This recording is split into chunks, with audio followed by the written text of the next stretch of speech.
Did you think I wouldn't come back? All right, the last two chapters.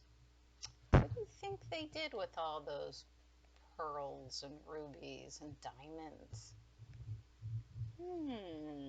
Let's see. The Air of Freedom. And here is the picture.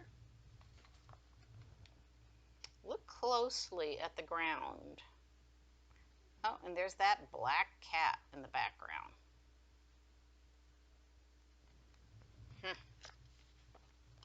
The Air of Freedom. So Uncle Fred marched in the parade after all. His tricorn hat hid the bump on his head, and his step was strong and confident. Mr. Preek marched ahead of him with the rest of the selectmen, and now and then he turned himself halfway round and looked back doubtfully. But he didn't try to throw him out. The change in Uncle Fred was apparent for all to see. And everyone did see it. When the parade had come to a halt at the battleground, and when the horsemen had thundered up in imitation of the historic ride, and when the governor of Massachusetts had given a speech, and when the commander of the American Legion had given a speech, and when the guns had sounded again, there was a general outcry. Some of the older citizens of Concord had heard Frederick Hall give orations in his youth, and now they called for him again. They lifted him up on the platform bodily and cried, "Speech! Speech!" So Uncle Fred gave a speech. He stood on the platform and smiled around at everyone. And then he started talking easily about Concord's air. He said it was the air of freedom itself, and that it had first started blowing about Concord streets and fields long ago in the dying breaths of the men who fell on that day, April day, in 1775. He said that it was the same air that Thoreau and Emerson had breathed, and that it had expanded their minds too with the buoyant gas of liberty. "My friends," said Uncle Fred, "that air still gently blows in Concord in inspiring zephyrs and ecstatic gusts. Inhale it, citizens of Concord. Breathe deep the ether of Concord's illustrious past. Then with inflated breasts, look to the rainbow arc that sparkles anew in Concord skies, brightening yet once again her wondrous air. Exhale the past, inhale the future. Let your lungs too become a bellows of truth. Breathe it forth once more and fan it with Concord's ancient flames until she shine before the world yet once again in new glory." He stopped then and stepped modestly down. Uncle Fred had stopped quoting. He was on his own at last. But his audience wouldn't let him go. They pushed him back up and made him take a bow after bow while they shouted and whistled and clapped. Several people had been so overcome by gasping obediently for deep breath that they had lost consciousness altogether by over-breathing. They had to have their heads inserted in paper bags to restore their wits. One of them was Miss Prawn. She awoke to remember that she herself, Madeline Prawn, had the honor to sign the asylum commitment papers for this divine man, and she fainted away again, overcome with pride. At home again, after the parade, Edward and Eleanor were ready for bed at last. They were worn out. They dragged themselves up to the front porch steps. "Wait," said Eleanor, "I forgot to look." She went down the steps again and stumbled around the forsythia bushes that were spraying their yellow blooms across the grass. There it was, the cement pillar with the gazing globe in the front yard. But there was nothing on it at all. Around it lay the shattered pieces of the big silver globe, like shiny pieces of broken eggshells. Eleanor picked up one of the pieces and looked at it. The bubble had really burst. The crystal sphere that had been a prison had been broken open, and the prisoners were set free at last. Another battle had been fought in Concord on April 19th, and like the first battle, it had been fought and won. Eleanor yawned. Eddie rumpled his hair with his hand and rubbed his eyes, and together they went upstairs to bed. The Bounties of Spring. Here we go. I bet that's Uncle Freddie. Eleanor and Edward and that cat. The Concord College of Transcendentalists. That's what that arch says. later on you'll probably learn a little bit about transcendentalist. The more she thought about it afterwards, the stranger it seemed to Eleanor. There was Concord on the one hand, sober and real and historic and American, with its memories and the Minutemen and Emerson and Thoreau and Louisa May Alcott, and its stores in the Milldam and its dignified houses on Main Street under the elms, all that was familiar and everyday. But there, on the other hand, was the mysterious East and Prince Krishna and the Star of India and the pearls and the diamonds that were a Maharaja's treasure trove. What an outlandish mixture! Which was which? Where did one begin and the other end? Then suddenly Eleanor saw what blended them together. It was the house she lived in, her own wonderful house. There it sat, with its fantastic domes and oriental-looking towers, right there on Walden Street, harboring inside it an old-fashioned New England transcendentalist, as ardent as any that ever lived in Concord. Nothing could be more surprising that happened within its walls. It was a special place, as unique and wonderful as the home of Emerson, or the old North Bridge, as worth preserving as Orchard House or Walden Pond, or even the birthplace of President of the United States. Eleanor thought of Mr. Preak and worried. No one must burn it down. She needn't be afraid. On Friday morning, one of the smaller diamonds was sold, and the back taxes were paid to Mr. Preak right on the dot. He harumphed and complained and tried to make objections, but there was nothing he could do.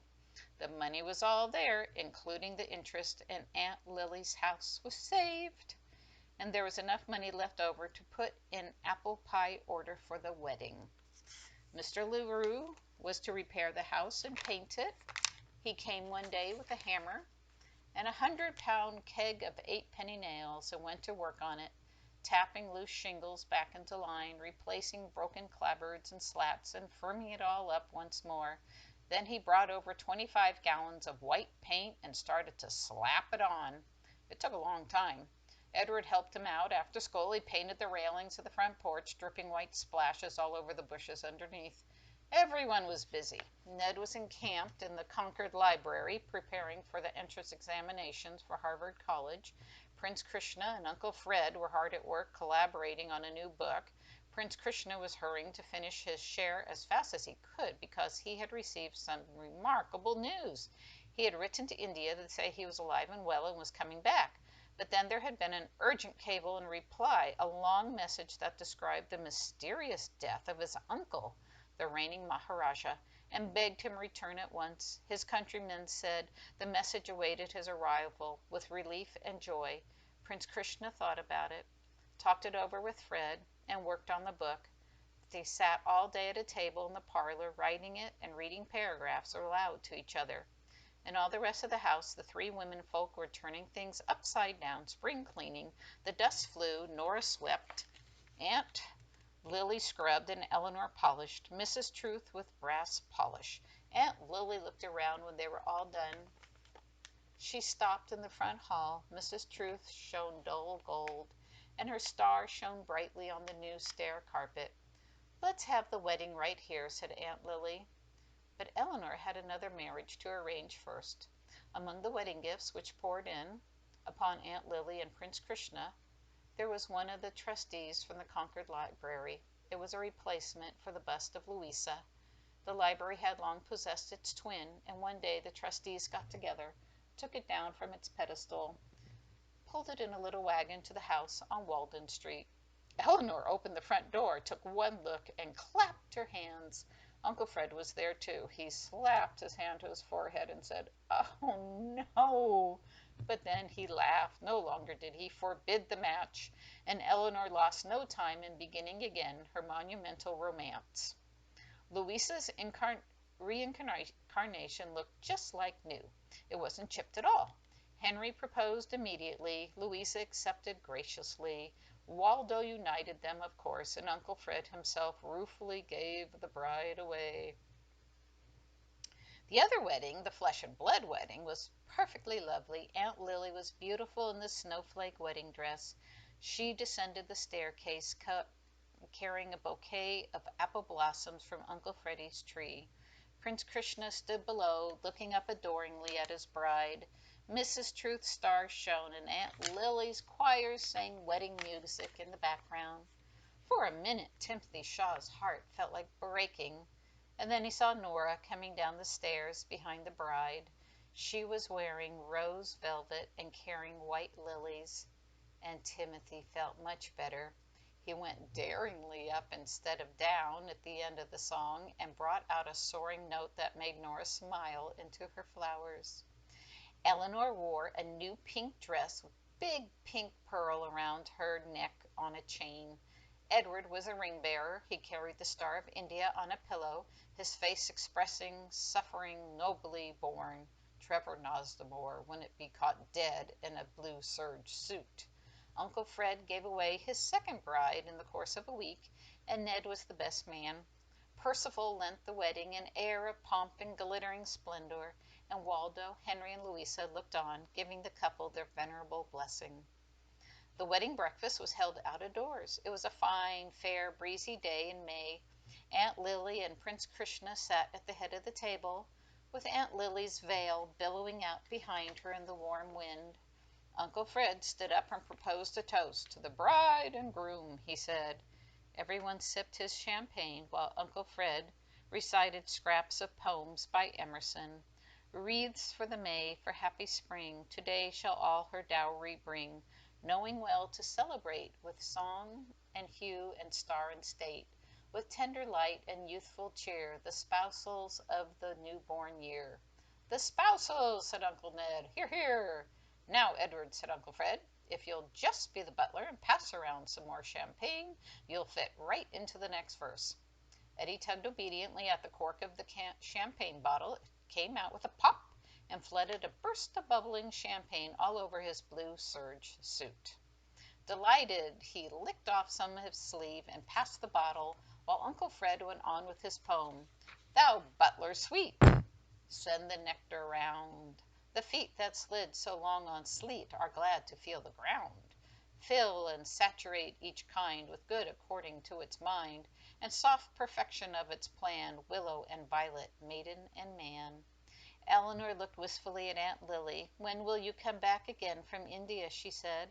Prince Krishna smiled at her. "We just have to arrange for free elections," he said, "and sell the rest of the jewels to start some public schools. Then we'll come right back home again." Aunt Nora and Uncle Fred are going to take care of you while I'm away," said Aunt Lily, comforting.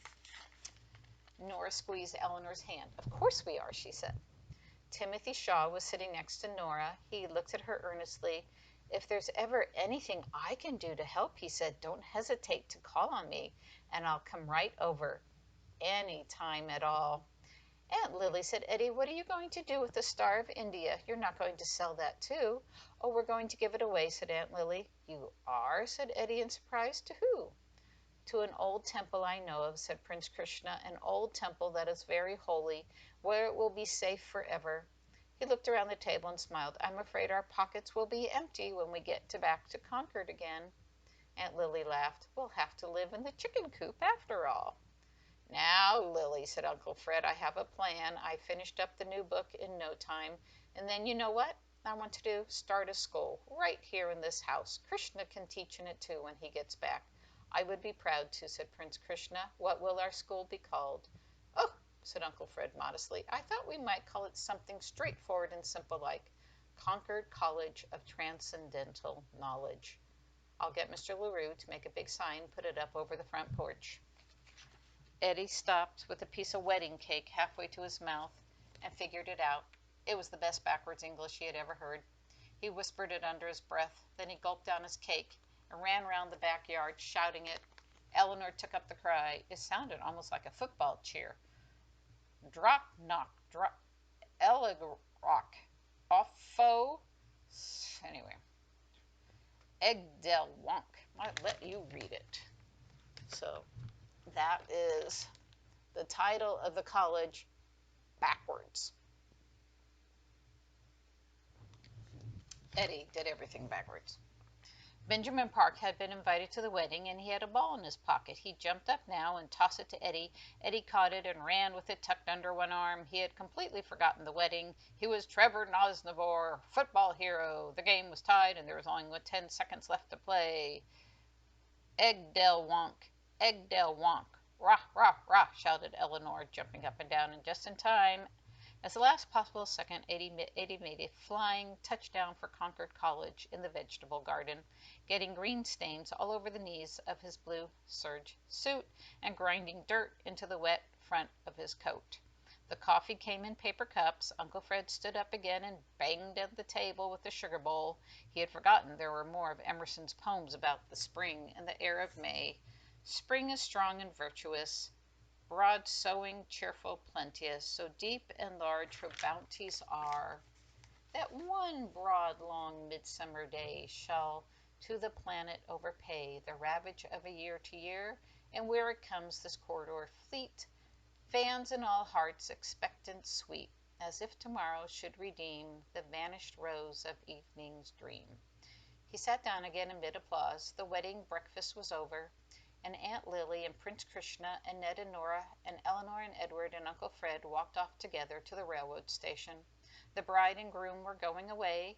They were all going away, really, into the mirror again, pulling shut behind them the doors of yesterday and choosing among tomorrow's doors the right ones, the good ones. Well, I hope you liked that book. There was the scary part, there was the adventure part, and there were the quotes from Emerson and Thoreau. Not Emerson Perkins, but Ralph Waldo Emerson and Henry David Thoreau. Emerson's name is Emerson David, so he gets them all in there. Well, I hope you like the book. It's a fun one, and it fell apart while I was reading it. And I'll find another book to read to you later. Pass it on.